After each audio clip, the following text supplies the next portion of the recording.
Hello student, welcome all of you in the online platform of Viswas School Bhunna. Student,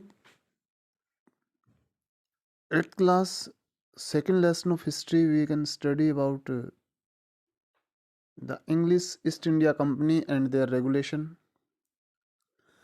The last part of the lesson today we have discussed. In this part,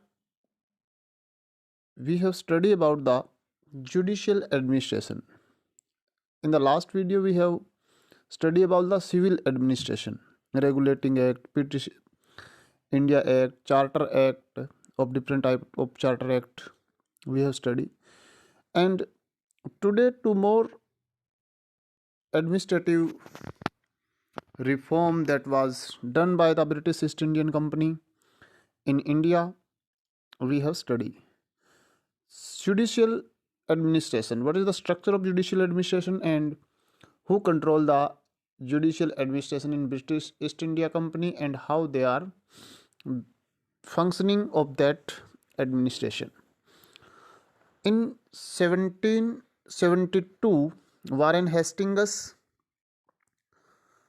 introduced a judicial reform in India. Each district was to have a Diwani Adalat and a Fauzdari Adalat. It means Diwani Adalat is a civil court and the Fauzdari Adalat is criminal court. 1772, Warren Hastings introduced the two type of court in India, that was Diwani Adalat and Fauzdari Adalat. What is the description of these Adalat? We can see the Diwani Adalat was presided by the collectors. The Diwani Adalat, that means the civil court, is headed by the collector of the district. Hindu and Muslim law were to be appealed for Hindu and Muslim respectively. Both the major religion in India have to separately or respectively, they have go to the court for their own law that was made by the Hindu and Muslims.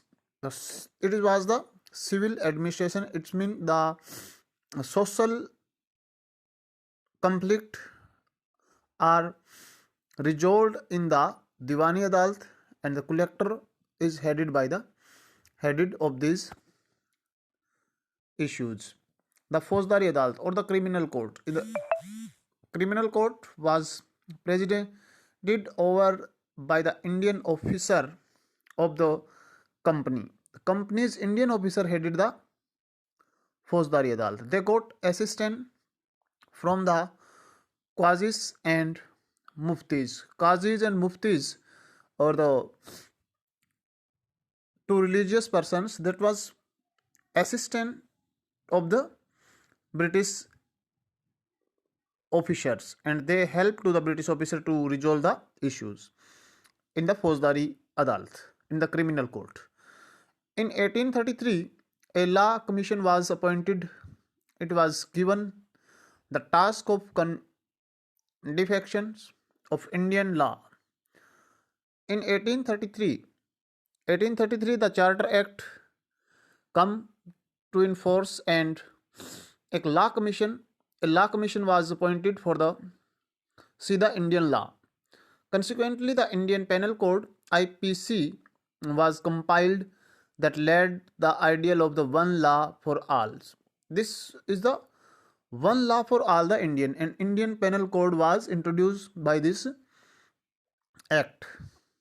This means that one uniform law would be applicable for both the Indians and the English in matter of jurisdiction. The matter of jurisdiction now resolved by the uniform and would be applicable both of the Indian matter of the British East India Company or the Indians. So this was law introduced. This is the structure of judicial administration. And the second, then army. Army, in order to have a sound system of administration, it was necessary for the British to organize an efficient army. It is a basic component of the British East India Company. The army is necessary for that all the purpose they have extended in India.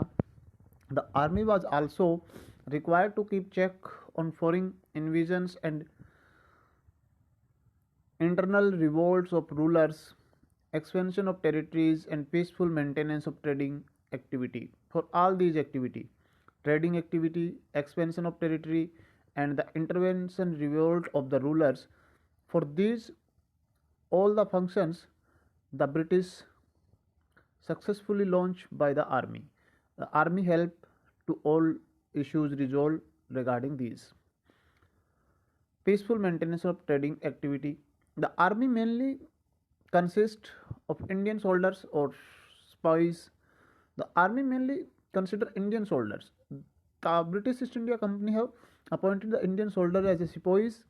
The higher rank of the army was reserved for the British, but the upper post of the higher post given to the British only, and Indian was the only the soldier or the sepoys. An Indian could rise only to the rank of the Subedar, and the Subedar ranks given to the Indian only, and all the above ranks given to the British in the army. More attention was given on the infantry regiment of the army. More attention was given. The army infantry regiments are given more attention by the British. Soldiers were trained in the European method of welfare, and their lives were made more disciplined. Soldiers were trained in the European method. The British East India Company trained their soldiers on the European method on welfare, their lives, and mode of discipline. The disciplined army they have created in India. The army officials in Bengal were paid more than their counterpart in Bombay and Madras. The Bengal's army men officer it paid more salary than the Bombay and the Madras. So that is the system of the army. And now the police. Governor General Lord Cornwallis is created to have established a regular police force in India. The police force regular introduced by the Governor General Cornwallis. From 1792, every district was divided into the number of thanas. A daroga was the head of the thanas, and in 1792, every district has made a thana, and a daroga that was known as the thanedar was the head of the thana. He was assisted by the policemen in the maintenance of law and order. And the purpose of the maintenance of law and order, they have established these type of thanas. The zamindars were deprived of their task of maintaining peace in the district, and the zamindars were also deprived for maintaining the peace in the district. The daroga was usually an Indian. The Indian is making the daroga. The darogas of various police stations were under the district superintendent, who was the generally a British, and the superior officer was the British, like district superintendent, and the lower officer was Indian. The chokidars, watchmen, looked after the village. The kotwals maintained law and order in the towns. The urban structure, the kotwal maintained the law and order in town, and chokidar looked after the village. The police was mainly responsible for, and the function of the police was maintain of the internal law and order. Internal law and order means the internal structure of the village and the cities are maintained law and order by the police. Now the protection from these dacoits and thugs, and the protection from thieves. So thieves kept, and dacoits, thugs, all the form of the criminal, and protected the people from these thieves and thugs.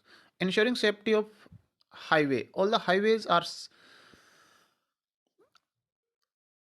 safeties for the British. The police is doing so, and this is the work of the police. This is the function of the police to ensure safety of the highway because highway is the most important for the Britisher, for the trade. The police often restored, resorted to violence, corruption, and braveries. The police also often solved the cases of violence, corruption, and braveries. Often it became a distress for the people. So the police has become the distress. It tortured and killed people in the name of the maintenance of peace. The police officials were brutal against the peoples. They killed the peoples and in the name of the law and the maintain of the peace.